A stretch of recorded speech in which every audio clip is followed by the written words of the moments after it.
مسلمان اللہ کے علاوہ کسی کی سمپیتھی نہیں لیتا۔ کچھ لوگ جو ہے نا وہ ہیلپ لیس اس لیے ہو جاتے ہیں کیونکہ جب وہ لوگوں کو سناتے ہیں نا اپنے دکھڑے، لوگ ان کو ایکنالج کرتے ہیں کہ ہاں بھائی تمہارے ساتھ تو بڑی زیادتی ہوئی ہے۔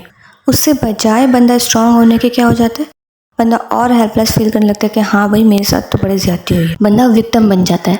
اللہ کو اس طرح کا رویہ جو ہے مومن کا پسند نہیں ہے کہ وہ دوسرے مومن کے سامنے وکٹم بنے۔ وکٹم بننا ہے تو اللہ تعالیٰ کے سامنے بنو، تہجد کے ٹائم جا کے روئیں اور بچوں کی طرح روئیں اور سارے غم اللہ تعالیٰ کو بتائیں جس طرح اس کے بندوں کو بتاتے ہیں۔ اس سے اللہ خوش ہوتا ہے۔ لوگوں کو اپنی ویکنیس شو کریں گے نا، رونا دھونا، تو ایک ٹائم آگے آپ کے بارے میں مشہور ہو جائے گا کہ بھئی یہ تو ہر وقت روتا ہی رہتا ہے، تو پھر کیا فائدہ ہوگا؟ دیکھیں نا، ایک ٹائم تک لوگ ہیلپ کریں گے، اس کے بعد لوگ بھی تنگ آنا شروع ہو جاتے ہیں نا۔ حدیث میں آتا ہے نا، سورہ فاتحہ جب ہم پڑھتے ہیں تو اللہ باقاعدہ جواب دیتا ہے، الحمدللہ رب العالمین۔ جب انسان کہتا ہے ایاک نعبد و ایاک نستعین، اللہ تعالیٰ فرشتوں سے کیا کہتا ہے کہ میرا بندہ اکنالج کرتا ہے کہ میں دعائیں قبول کرتا ہوں، تو اللہ کہتا ہے چل پھر مانگ، کیا مانگتا ہے؟ اللہ باقاعدہ جواب دیتا ہے۔ قال انما اشکو بثی وحزنی الی اللہ۔ حضرت یعقوب کے یہ الفاظ، یہ چھوٹے الفاظ نہیں ہیں کہ میں اپنا غم اور دکھ کس کو سناتا ہوں؟ اللہ کو۔ میں اپنی شکایت کہاں کرتا ہوں؟ صرف اللہ کے ہاں۔